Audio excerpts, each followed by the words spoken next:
Bonsoir, excellent mercredi, bienvenue dans les aléas du direct ADD. Au demander le programme ce soir, nous allons parler de la ZAL, zone artistique littéraire, avec un happening littéraire, une séance de dédicace, derrière plusieurs plumes, une soixantaine pour plusieurs nouvelles, vous allez voir ça. Armelle va nous expliquer cela avec ce bouquin qu'elle va nous présenter tout de suite. Bouquin qui sera présenté et dédicacé, eh bien ce sera ce samedi, salle Pétrarque à Montpellier, avec Maud Saintin, qui est auteur également, qui a écrit dans cet ouvrage tout à fait décalé pour cette rencontre littéraire à Montpellier, dans l'Écusson. Nous parlerons également de graphes, de slam, de concerts, de théâtre. Ça donne un joli festival. C'est gratuit. C'est au théâtre Jean-Claude Carrière, au Domaine d'Eau, Conseil Général de l'Hérault à Montpellier. Ce sera samedi. Ça s'appelle les Cap Jeunes de l'Hérault. Démonstration, l'un des groupes qui fera évidemment la soirée. Vous verrez ça dans un instant. C'est du rap à l'anglaise, je dirais. Une nouvelle web, télé, TV. C'est toujours un événement. Après la Montpellier-Rennes ou encore Kaina TV, voici bien la télé Montpellier-Rennes aussi, qui s'appelle Montpel Web TV. Dolores est avec nous sur ce plateau pour nous parler d'un bel événement. Bonsoir Dolores. Bonsoir. Prêt pour attaquer? Oui. Des images, on va voir ça dans un instant. Le teaser également. Un projet de Don Quichotte, c'est au théâtre La Vista, c'est à voir à Montpellier. Ce sera au mois de décembre, du 12 au 22 décembre. Monsieur Pinchina est avec nous sur ce plateau. Bonsoir et bienvenue. Auteur de la scène, une adaptation de ce roman évidemment, clownesque et décalé. On verra ça, vous donnez et vous poussez votre coup de gueule également. Vous avez besoin d'argent pour financer et terminer les pièces, qui n'est pas facile en cette période. On verra ça dans un instant. La chronique science avec notre ami Christian Sciacca. Bonsoir Christian. Bonsoir Julien. Vous avez un invité, vous n'êtes pas venu seul. Absolument, je suis venu donc avec Gilles Roche et nous allons parler donc ce soir de santé et notamment donc de recherche autour de ce qu'on appelle les maladies rares ou les maladies orphelines.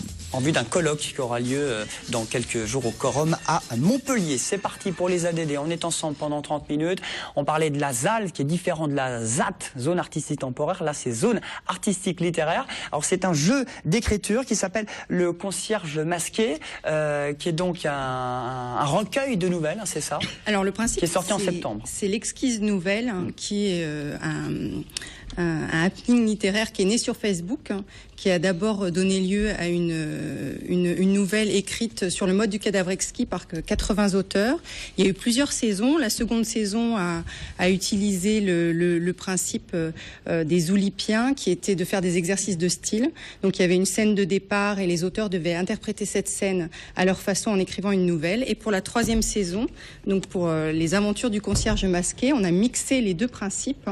Et donc on a réuni 60 auteurs qui ont été réunis en 20 trios.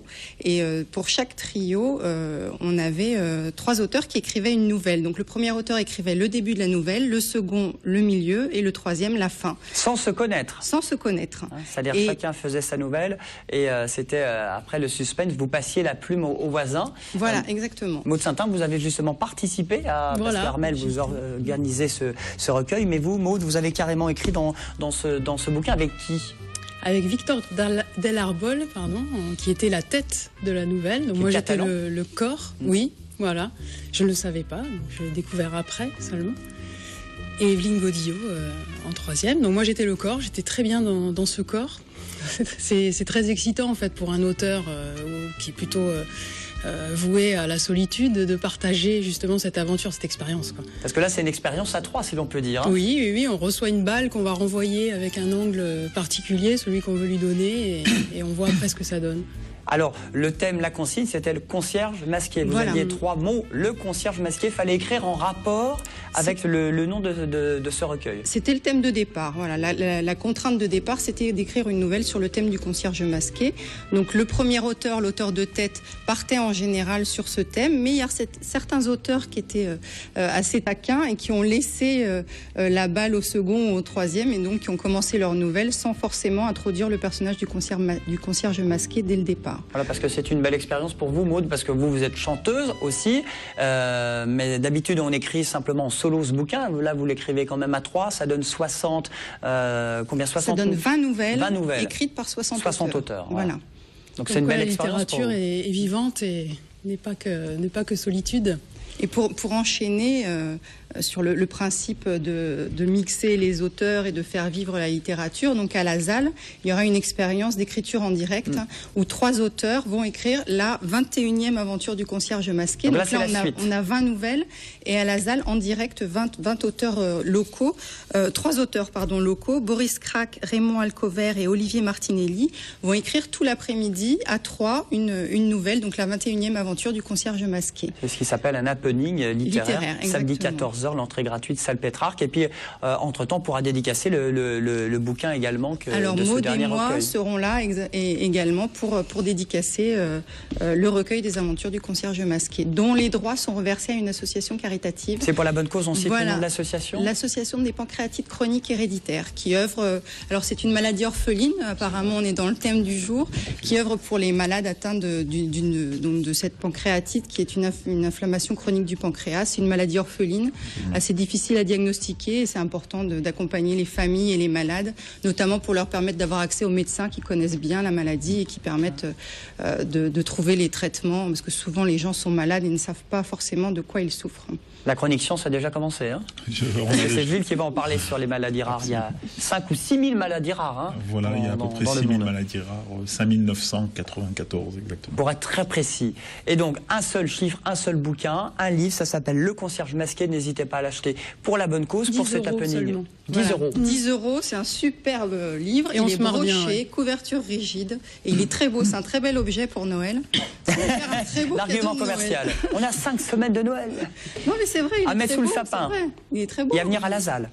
Salle Pétrarque, dans les Cussons, à Montpellier. Il y aura Maud et moi-même pour le dédicacer à la ZAL. Ah bah si, à Maud et Armel. Une magnifique chanteuse qui était déjà à la ZAL l'année dernière pour exercer ses talents de chanteuse et cette année entre en auteur. Bon, bah merci beaucoup, mesdames, mesdemoiselles. Mathieu. Merci à vous. Vous êtes envoûté par ce qu'on vient de dire ? Je suis complètement envoûté, je viens samedi, c'est sûr. Ah. Pour qui, pourquoi ? Pour le projet, pour les gens, pour les gens qui en parlent aussi bien, ça donne envie, c'est bien. Non, et puis c'est bien de voir des auteurs vivants, en fait. On a toujours l'idée que les auteurs sont morts et tout ça, qu'ils sont loin, tout seuls, et un télo avec des petites lunettes en train de gratter du papier poussiéreux. Et en fait, c'est bien d'en voir des vrais qui écrivent en direct et de se rendre compte qu'ils sont très sympathiques. C'est pas souvent qu'il y a. Je peux citer quelques auteurs qui ont participé au recueil. Allez, 3, pas plus. Il y a quand même. Alors, je vais citer Paul Collis, qui est en lice quand même pour le prix Rossel en Belgique, qui est l'équivalent du Goncourt français. C'est l'équivalent du Goncourt en Belgique. Et puis Bernard Minier et Sir Cédric. Allez, voilà. Et Victor Delarbol, qui est notre auteur catalan. Et ça fait 4. Ah bah oui, parce que c'est un catalan. Vous êtes pardonné. C'est un régional. Voilà. Et moi, je vais saluer Mathieu Pinchina. Mathieu, que vous avez mis en scène le projet Don Quichotte que vous allez présenter, préparer et montrer au public de Montpellier partout du 12 au 22 décembre au Théâtre La Vista. Il est où ce théâtre ? Donc il est dans le quartier Figuerolles. C'est une des dernières saisons en plus de Lise, la directrice, donc ça me fait plaisir qu'elle ait fait confiance au projet. Et donc Don Quichotte, une adaptation avec un conteur et 3 clowns pour donner une ambiance un peu décalée au roman de Cervantes. Toujours adapté du célèbre roman, mais là, clownesque, décalé. Voilà. L'idée, c'est en fait 4 personnes qui vont essayer de raconter les 1200 pages du roman en 1h20. En gros. Donc déjà, le défi est ambitieux. Déjà, il y a un côté presque quichotesque dans le défi. Et voilà, donc en fait, moi je travaille beaucoup sur le conte et sur le clown.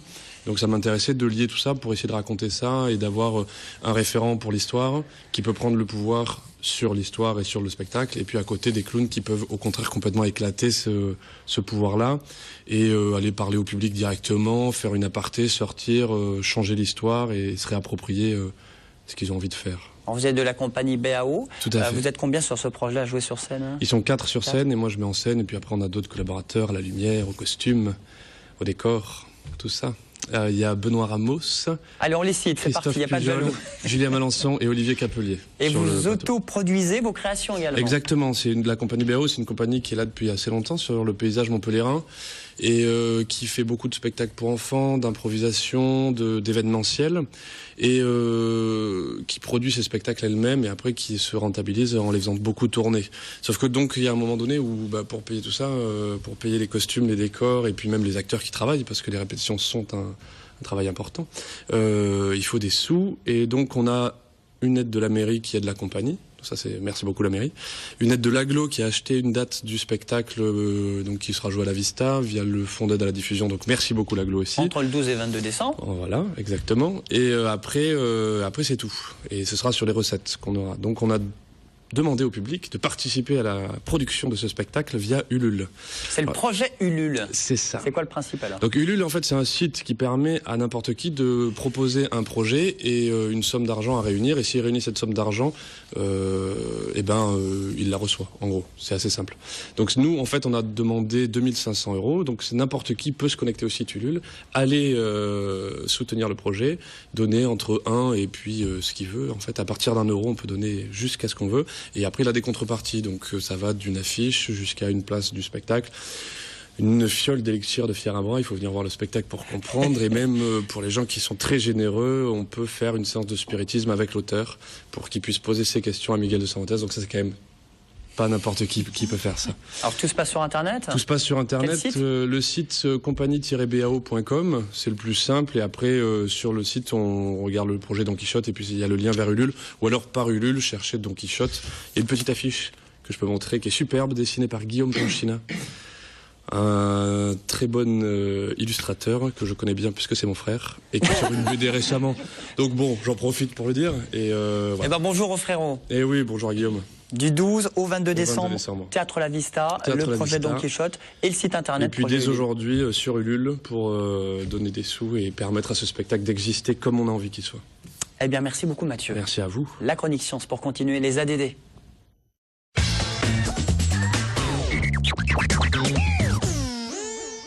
Alors on va parler des maladies rares, Christian Siatka, en vue d'un colloque très important avec beaucoup de professionnels du monde entier, au Quorum à Montpellier avec votre invité. Avec Gilles Roche, tout à fait. Donc c'est quelque chose qui avait commencé en 2009, qui a été donc réitéré en 2011, et là c'est la 3e édition. Il s'appelle Rare 2013. Rare pourquoi? Eh bien parce qu'il s'intéresse, et la thématique c'est de s'intéresser aux maladies rares et aussi aux maladies orphelines. Donc pour cela j'ai invité Gilles Roche, qui est président donc du comité d'organisation donc de cet événement, qui va nous parler. Gilles, dites-moi avant toute chose, est-ce qu'il y a une différence entre une maladie rare et une maladie orpheline? Eh bien, une maladie rare, si je vous dis que c'est une maladie qui n'est pas fréquente, ça va pas beaucoup vous avancer. C'est une maladie qui concerne moins d'une personne sur 2000 dans une région donnée.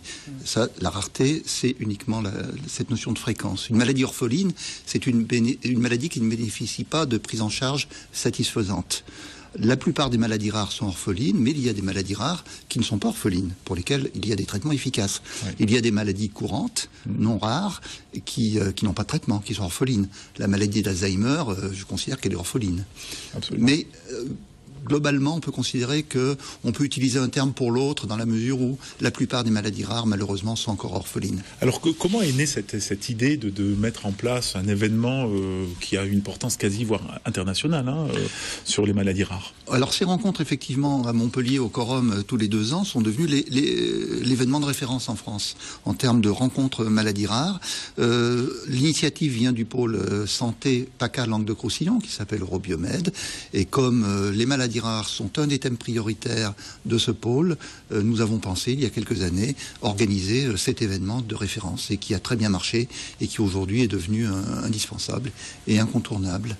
Alors le but c'est de mettre un coup de pied dans la fourmilière, c'est parce que dès que c'est une maladie rare, effectivement il n'y a pas forcément les médicaments avec parce que ça coûte cher, il y a des lobbies, c'est quoi Alors il y a des problématiques très spécifiques aux maladies rares qu'il faut adresser de façon spéciale. Alors déjà, si je peux me permettre, ce n'est pas un colloque, ce sont des rencontres. Ce sont des rencontres sur les maladies rares, puisque l'idée est de mettre ensemble des gens qui ne se rencontrent pas forcément et qui ne comprennent pas forcément le langage de l'autre. C'est-à-dire les chercheurs académiques, universités, INSERM, CNRS, tout ce qu'on veut, les cliniciens, les entreprises privées, les politiques, les autorités sanitaires, etc. Donc l'idée, c'est de mettre tous ces gens ensemble dans des séances très interactives, de tables rondes, d'ateliers, etc., pour qu'ils puissent monter des projets ensemble et arriver au total, in fine, à apporter de nouvelles solutions diagnostiques ou thérapeutiques aux patients. Parce que c'est ça que les patients attendent, c'est des solutions pour leurs problèmes. Alors effectivement, dans le cadre de ces rencontres, on y trouve aussi des industriels qui vont aussi apporter potentiellement donc, des solutions, puisque c'est eux qui vont contribuer à la mise en place potentielle donc, de stratégies thérapeutiques. Et il faut savoir que c'est un événement qui est axé, je dirais, sur une compétence qui existe aussi à Montpellier. À Montpellier, nous avons beaucoup de spécialistes sur les maladies génétiques en matière de recherche. Nous avons des chercheurs, nous avons ce qu'on appelle les centres de référence maladies rares. Nous en avons quelques-uns en Languedoc-Roussillon et en PACA, même un nombre non négligeable, et nous avons des entreprises qui sont intéressées, voire spécialisées dans les maladies rares. Mais la prétention de cet événement n'est pas que régionale, elle est au moins francophone, on va dire, au moins de tout le monde francophone, y compris le pourtour méditerranéen. Absolument. Donc, alors, c'est quelque chose qui se déroule au Quorum le 28 et le 29 novembre prochain, donc jeudi 28 et vendredi 29. C'est privé, hein. C'est quelque chose qui est destiné à des spécialistes. Voilà. On peut s'inscrire, mais il y a des droits d'inscription qui sont modestes pour les associations de patients ou les patients, les étudiants. Il y a des tarifs préférentiels, mais effectivement, voilà, les étudiants qui sont c'est pas un événement d'entrée libre. Ils sont les bienvenus aussi. Par contre, ce que l'on a fait, c'est que dans le cadre du comité de pilotage, eh bien, on a décidé d'ouvrir cet événement au grand public et l'école de l'ADN, entre autres, pilote des événements satellites qui, eux, sont ouverts au grand public. Et donc, ces événements satellites, ce sont des conférences. Donc, il y aura une conférence qui va être animée par le professeur Sarda le mercredi 27 au soir à Génopolis. Il y aura des ateliers sur Nîmes et il y aura une autre conférence par le docteur Jean Chiesa, qui est généticien au CHU de Nîmes et qui va faire une conférence sur le site des Carmes à l'université de Nîmes, donc vendredi 27 au soir à 18h30. Et 28-29, c'est Colloque 2013, ce rendez-vous maladies rares, l'innovation et les partenariats au service des maladies rares. C'est au Quorum, 28 et 29 novembre, c'est donc à Montpellier. Tout à fait, merci de nous donner l'occasion d'en dire un mot. Eh bien, merci Gilles. Est-ce que vous connaissez une web TV à Montpellier ? Est-ce que vous savez ce que c'est une web TV ? Oui, j'en connais une, oui. C'est pas si rare que ça, là, on peut le dire. Non, j'avais été impliqué dans une web TV de Montpellier. Qui s'appelle ? Je crois que c'était Montpellier TV ou... Montpellier TV, Montpellier TV. Alors est-ce que c'est la nouvelle web TV de Lorès ? Il y avait une il y a 4 ou 5 ans. Ah oui. Ça risque pas parce que c'est lancé il y a quelques jours. Je ne sais pas si elle est toujours vivante. Il y a 3 web TV à Montpellier. Il y a Kaina TV, il y a la Montpellier-Rennes et il y a votre web TV qui est lancée cette semaine. Donc je pense pas que ce soit celle-là, Gilles. Expliquez-nous un petit peu ce concept. C'est quoi cette web TV télé ? C'est un projet qui a été monté par Naïma Serve, qui est en école de journalisme et qui a réuni sa bande de copains, c'est-à-dire nous. Et en gros, on va un peu filmer, on a différentes rubriques et on va filmer un peu ce qui va être bon plan sur Montpellier. On va avoir des sujets plus d'actualité, des sujets sport, des sujets mode. Et donc on va faire des petites vidéos avec nos moyens et puis on va mettre ça sur Internet. C'est-à-dire avec vos moyens, c'est avec des smartphones voilà, on n'est pas des professionnels, on fait vraiment ça pour s'amuser à la base. Donc on a moi j'ai un appareil photo en réflexe, on a des smartphones, avec les moyens du bord. On va essayer de faire des choses qui nous plaisent. Donc 2 vidéos par semaine, en général. Ça va être 1 à 2 vidéos par semaine en fonction de nos emplois du temps, parce qu'on on a des choses à côté aussi. On fait vraiment ça pour le plaisir à la base. Donc ça va être 1 vidéo par semaine, 2 vidéos par semaine, des choses comme ça. À la vie comme à l'écran, c'est un peu ça pour résumer. C'est un peu ça. On joue vraiment pas. On va présenter nous, donc on n'est pas en train de jouer, on n'est pas comédien ni acteur, c'est nous suivre notre vie, ce qu'on fait d'habitude, et on va le filmer pour le présenter aux autres. Alors vous vous adressez à quel type de public ? 20, vous avez entre 20 et 27 ans déjà, vous ? Nous, on a entre 20 et 27 ans, j'imagine que ça plaît plus à un public sûrement étudiant. Après, ça va dépendre, parce qu'on a des rubriques vraiment sportives, des rubriques mode, des rubriques actu, donc je pense que ça peut être sur une large palette. Alors c'est décalé, c'est différent de Kaina TV, de la Montpellier-Rennes, vous prenez moins la tête ? C'est moins, ouais, je pense, voilà, c'est vraiment, on est vraiment une bande de potes, on fait vraiment ça pour s'amuser. Donc c'est vraiment suivre nos petites aventures, c'est sûrement moins professionnel, mais en tout cas c'est fait avec le cœur. Après un bon apéro, quoi. Exactement. Ouais. Voilà, c'est la conférence de rédaction. C'est ça, exactement. Alors tout est sympa, décalé, et tout est sur Facebook. Vous n'avez pas encore d'adresse attitrée Non, voilà, on a décidé de faire ça sur Facebook parce qu'on pense que tout le monde est sur Facebook. Et, c'est un faut plein d'amis alors, Dolores. Ouais, on a plein d'amis. Non. Non, mais je pense que tout le monde est sur Facebook et ça reste un moyen assez simple. On touche quand même pas mal de personnes, puis les gens peuvent réagir, peuvent partager, donc c'est ce qu'on veut aussi. On rappelle l'adresse sur Facebook ? Montpellier Web TV. N'hésitez pas donc sur les réseaux sociaux pour lancer cette web TV, comme ça on peut faire des commentaires. On peut rejoindre votre équipe ou... Ouais, pas de souci, il suffit de nous envoyer un petit message, on a déjà eu pas mal de propositions. Là on va couvrir par exemple le festival des Nuits du Chat à partir de demain. On en a parlé hier des Nuits du Chat, c'est ce week-end, hein, c'est ce soir, mercredi, jeudi, vendredi, samedi. Exactement, donc on va être là, on va couvrir l'événement et puis vous allez nous retrouver dans les rues de Montpellier, là, vous allez nous croiser c'est sûr. Eh ben déjà une petite chronique, vous allez mettre sur internet ce qu'on a fait ce soir. Au moins, ça, sûr. Ça fait le buzz pour TV Sud et pour la web TV. Merci beaucoup Dolores. Je vous en prie. Merci, super, c'est bien. Ça bouge dans l'Hérault, ça bouge également chez les jeunes, avec les Cap Jeunes de l'Hérault, qui est un beau festival de récompenses entre du théâtre, du graphe, de la musique, des slams. Ce sera samedi au théâtre Jean-Claude Carrière à Montpellier et c'est gratuit tout au long de cette fin d'après-midi et de la soirée. Alors pour en parler, alors vous faites pas partie vous faites partie de la soirée, mais vous n'êtes pas lauréat de Cap Jeunes pour présenter les choses. Vous êtes du groupe qui s'appelle Perfect and Crew. C'est ça. Et vous êtes 3. On est 3. Donc il y en a un qui est en RTT. Qu'est-ce qui se passe ça? On est venu à 2. Voilà, donc on est 3. Le groupe existe depuis 2007. Donc ça fait déjà 6 ans. Vous êtes chanteur, Billy? Ouais, moi je suis chanteur. Mago est DJ et producteur aussi. Exactement. Et le troisième? Le troisième est rappeur. Il est rappeur. Et il n'est pas là. Bon, vous serez quand même les 3 sur scène. 3 sur scène samedi, il n'y a pas de problème. Alors, ce qui est intéressant chez vous, vous êtes un groupe de Montpellier. C'est ça. Alors, c'est quoi comme genre de zik? C'est du rap, mais c'est pas que du rap, hein. Alors, on appelle ça techniquement de la grime, mais on va dire que c'est plus du rap anglais, en fait. On est vraiment influencé par tout ce qui se fait en Angleterre, toute la scène anglaise. Et donc, voilà, on s'inspire de ce rap anglais. Bon, on écoute, on en reparle juste après. Yes. Le rap anglais, regardez ce que c'est Perfect and Crew sur la scène de Montpellier samedi soir. Yeah. Who's that tasty man? Who's that Frenchy guy? Yeah, that's Duke. Your girl is fun. She loves the Facebook and Instagram. I travel to watch when I'm high. Watch that time. I'm like a gypsy in this caravan. Trust me, fam. I blow up the place like a Taliban. I smoke too much. I'm a ganja man. 7, 8, 5, I'm Scandi man. Case in the clutch like Jordan. Kamikaze from Japan. Yeah, I've got big plan. Even if my other name is not Sam. I'm a bad guy. Let me really undone. Going down with the head check. Glass in it in the Tell the man going in like cancer. Bring the gun, rope, keys and wristler. Just my bum men's go like freezer. Should have spent guys living in Kinshasa. Back stronger, get bigger. Better faster, not a little massa. It's the comeback, I was running with a mafia. French coffee, I'm ready to play with a mafia. C'est pas forcément du rap classique si on écoute. Ça s'appelle Perfect and Crew. Ça peut être une idée de rubrique pour votre web. Ça peut être une idée, ça pourrait faire partie des bons plans ou de la musique actuelle carrément. Allez, apéro, Mago et Billy. C'est ça, c'est parti. Bon, vous êtes sur la scène au théâtre Jean-Claude Carrière à Montpellier. Il faut préciser que vous avez été lauréat du concours Un Rock Lab. C'était fin octobre. C'est ça. Donc ça s'appelle Soch aime les Un Rock Lab. Donc c'est un concours qui est fait depuis plusieurs années, qui a changé de nom pas mal de fois. 2013, voilà, c'était à peu près, il me semble, 1500 groupes au départ. Numéro 1 ou... Numéro 1, on a fini numéro 1, du coup, prix du public. Voilà, donc il y a eu plusieurs étapes entre Marseille, Lyon et Paris. C'est bien parce qu'on, je sais pas si on vous connaît forcément, c'est la première fois qu'on vous reçoit à TV Sud. Comment vous avez fait séduire le jury d'un groupe qui est pas forcément très médiatisé? En fait, il y avait plusieurs étapes, il y avait trois étapes avec la finale et on a passé les étapes petit à petit. La première était à Marseille dans un bar, c'était 3 chansons assez rapides et on a réussi à convaincre le jury et après, petit à petit, ça s'est bien fait, ça s'est bien goupillé. Et là, ça se goupille bien parce qu'il y a un mini-mix, c'est un EP qui va sortir, ou qui est sorti? Qui est sorti, ouais. Le lundi 4, qui est sorti, qui s'appelle Tiger Kick EP. Pardon? Qui s'appelle Tiger Kick EP. Très bien. Voilà, donc c'est un EP qui rassemble tout le travail qu'on a fait sur l'année 2013.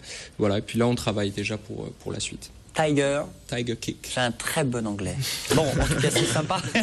Alors, cet EP, on peut le télécharger Vous pouvez le télécharger sur iTunes, Amazon, sur toutes les plateformes. Tous les sites. Et puis, on peut venir au théâtre Jean-Claude Carrière, parce que l'entrée est gratuite. C'est gratuit. Exact. Parce qu'on va remettre aux lauréats, une quinzaine de lauréats des prix du Conseil général de l'Hérault. Et vous êtes en supplément, cerise sur le gâteau, parce que vous allez partager la scène avec Kirst. C'est ça.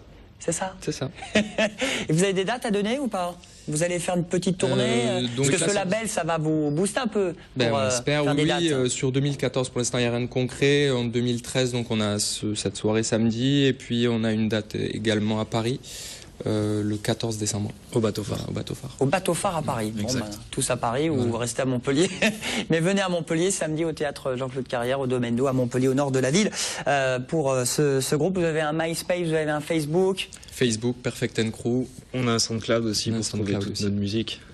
On a tout ça. Perfect & Crew, qui est donc le groupe montpelliérain, un rap anglais, un rap pas comme les autres, ça s'écoute pour le plaisir des yeux et des oreilles. Et puis pour le plaisir des yeux, c'est Dolores aussi avec votre web TV. Vous allez faire une soirée événementielle, vous avez faire du buzz, vous allez faire quelque chose? Du buzz, je sais pas. Pour l'instant, on a eu la chance et la surprise de voir qu'il y avait beaucoup de personnes qui s'étaient rajoutées sur le groupe Facebook. On a pas mal parlé de nous, donc on est vraiment super contents. On a lancé un petit trailer pour le démarrage officiel qui était le 15. Et donc les vidéos vraiment vont commencer à partir de la semaine prochaine. Et une idée de sujet avec Armel et Maud aussi, pour la salle. Ça pètera, parce que là aussi c'est sympa. Aussi, ouais. Hein, je vends bien, je suis rédacteur en chef ce soir. Bon, merci Christian, à très bientôt. À très bientôt, Julien. Pour la chronique science, on rappelle le colloque effectivement au Quorum. Au Quorum, donc, qui se passe le 28 et le 29 novembre prochain. Donc, et les événements pour le grand public, c'est mercredi 27 au soir à Génopolis avec une conférence par Pierre Sarda et donc Jean Chiesa du CHU de Nîmes qui fait une conférence le vendredi soir à l'Université de Nîmes au site des Carmes.